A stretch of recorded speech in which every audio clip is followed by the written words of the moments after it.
It's time for another installment of the basics, and as the title implies, I'm going to show you how to play the Star Trek CCG Solitaire with something I've come up with in the past few days.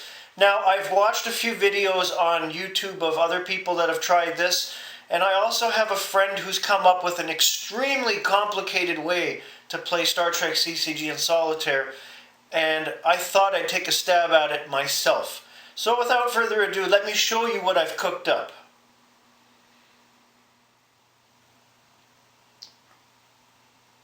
In coming up with Star Trek CCG in Solitaire, I wanted to keep it very simple. That way people can play it and not have too many issues. So there are certain card types that won't be put into this game. But let me get started.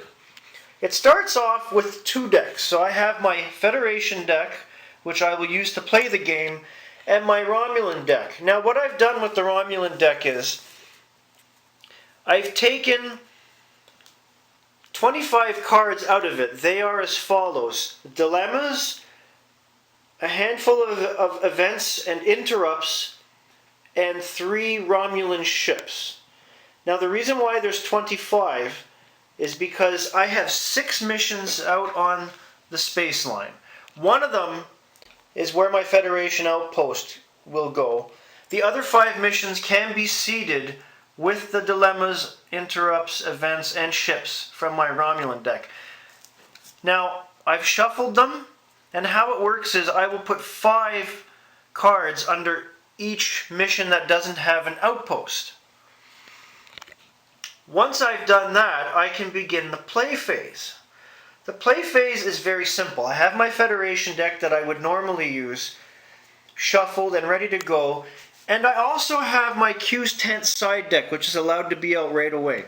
Now, you don't have to have a side deck to play this, but I've put it there because it is an integral part of my Federation deck, and it's there if I need it. The purpose of the game, obviously, just like if you're playing 2-player, is to score 100 points.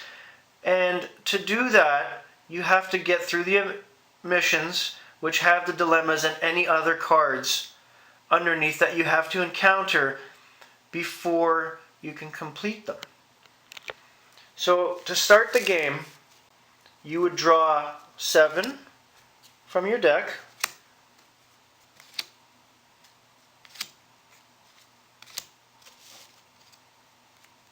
Just like you would in a 2-player game. And you proceed like the 2-player game by putting down, if you have a ship, you put your ship down. If you have a card like Red Alert that lets you get things out, you can play that. And every time you'd put 1 card down, providing you don't have the Red Alert out, you would draw another card at the end of your turn. And your turn would consist of moving ships up and down the space line, staffing them, and what have you.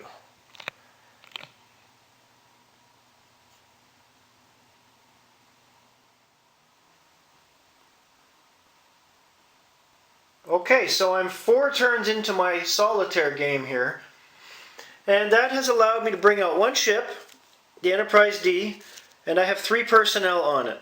I have Worf, Tasha Yar, and Thomas Riker. More than enough staffing requirements to get it to move, so I'm going to use some of my range, and before I've done anything else this turn, I'm going to go to the first space mission, which is Investigate Anomaly, and I'm going to look at the first card that pops up underneath. And in this case, it's a dilemma. Isolinear puzzle. Place on ship. Reduces range by 4 and weapons by 4. Nullify with 2 engineer.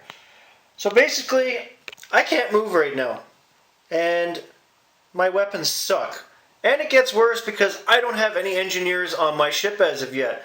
So just like in a normal 2-player game, until you get the right amount of personnel, you are stuck at this mission. So you'd continue on, you'd play a card or draw a card from your draw deck, and unfortunately the 2 personnel I have sitting in my Q's tent are not engineers. Damn it.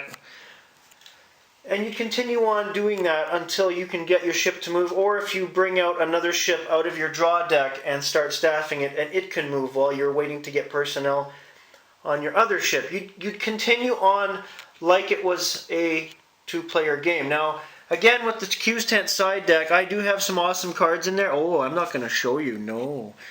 but they don't get rid of that dilemma, unfortunately. So you have to hope for the best that you have engineers in your hand or in your draw deck and get them out to help you pass that dilemma. Now the same would happen if it's an event or an interrupt card, but in that case you have cards that can get rid of interrupts or events, and there are ways around them. But as a side note, your second deck that you use to seed the space line with, you obviously can't use any events or interrupts that would benefit you. They have to do something to you for it to work. Whereas pretty much any dilemma will work as long as you put space dilemmas under space missions and planet dilemmas under planet missions. I am not using artifacts in the second deck. They don't really fit in well. I am also not using tactic cards because for that to work I would have to have two side decks, the second one being the battle bridge with tactics to go tactic, and like I said earlier, I want to keep this simple as possible. Now, I will tell you some of the final rules in the last segment of this video. Now, even though the objective of Solitaire is the same as any two-player or three-player game, which is to score 100 points, the game will also end if you are completely out of cards, which means you have nothing in your hand and you have no draw deck. This excludes the side deck, because we really don't want the side deck to end up as something else you can just go use. You want to be using your side deck throughout the game. So once your draw deck is gone and your hand is gone, the game is over. You finish with however many points you have, and you can always reload and start again. Like I mentioned at the beginning, I used Romulan as my second deck and Federation as my playable deck, because that's how I wanted to test this out, and so far it's going pretty well. It's actually pretty fun. I'm excited about this. I don't recommend using a Borg deck as your play deck, only because in Solitaire you need to score points. There's really annihilating the 2 or 3 ships that show up won't help you win the game, because it's Solitaire. So use an affiliation other than the Borg. That's all for today. Thanks for tuning in. If you have any questions about this Solitaire, please ask, put them in the comments below.